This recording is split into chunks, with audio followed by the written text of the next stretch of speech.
દિવાળીના પર્વમાં આપણે વોકલ ફોર લોકલ પોતાની હાથની બનાવેલી વસ્તુના ઉપયોગ થકી દેશને આત્મનિર્ભર બનાવવાનો અનુરોધ કરતા નાંદોદના ધારાસભ્ય શ્રી ડૉક્ટર દર્શનાબેન દેશમુખ તિલકવાડા તાલુકાના કાટકોઈ ગામે વિકાસ રથયાત્રાનું સ્વાગત કરી હર ઘર સ્વદેશી ઘર ઘર સ્વદેશીના મંત્ર સાથે કાર્યક્રમ યોજાયો। નર્મદા જિલ્લાના ગરુડેશ્વર તાલુકાના કાટકોઈ ગામમાં આવેલ પ્રાથમિક શાળામાં એક પેડ માં કે નામની ઉજવણી કરવામાં આવી, જેમાં નાંદોદ તાલુકાના ધારાસભ્ય ડૉક્ટર દર્શનાબેન દેશમુખ સાથે આગેવાનો હાજર હતા।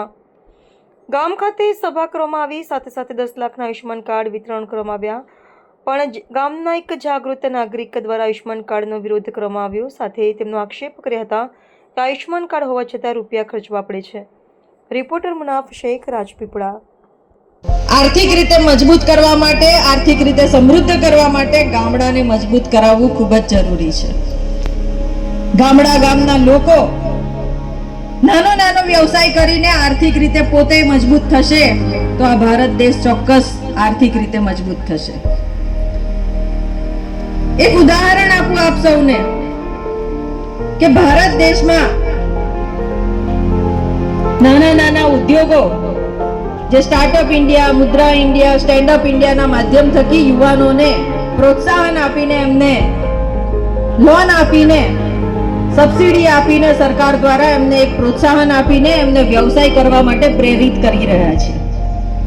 આપણી પાસે જે કૌશલ્ય છે એ કૌશલ્યને પુરવાર કરીને નાના ઉદ્યોગો દ્વારા આજે નવયુવાનો પોતાનો એક બિઝનેસ કરી રહ્યા છે। કોઈ મોબાઈલ સેન્ટર ચલાવતા હોય, કોઈ મિકેનિકનું કામ કરતા હોય, કોઈ સુથારનો વ્યવસાય। નમસ્કાર મિત્રો, હું ફિરોઝ ઈરાની આજે તમને એક નવી વાત કરવા આવ્યો છું।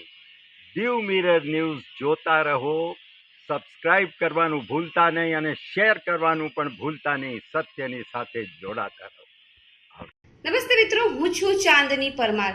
આપની મનપસંદ ચેનલ એટલે કે દીવ મિરર ન્યૂઝ ચેનલને લાઈક કરો, શેર કરો અને ફોલો કરો, અને હા, તેમાં દરરોજ તાજા સમાચાર જોવાનું ભૂલશો નહીં।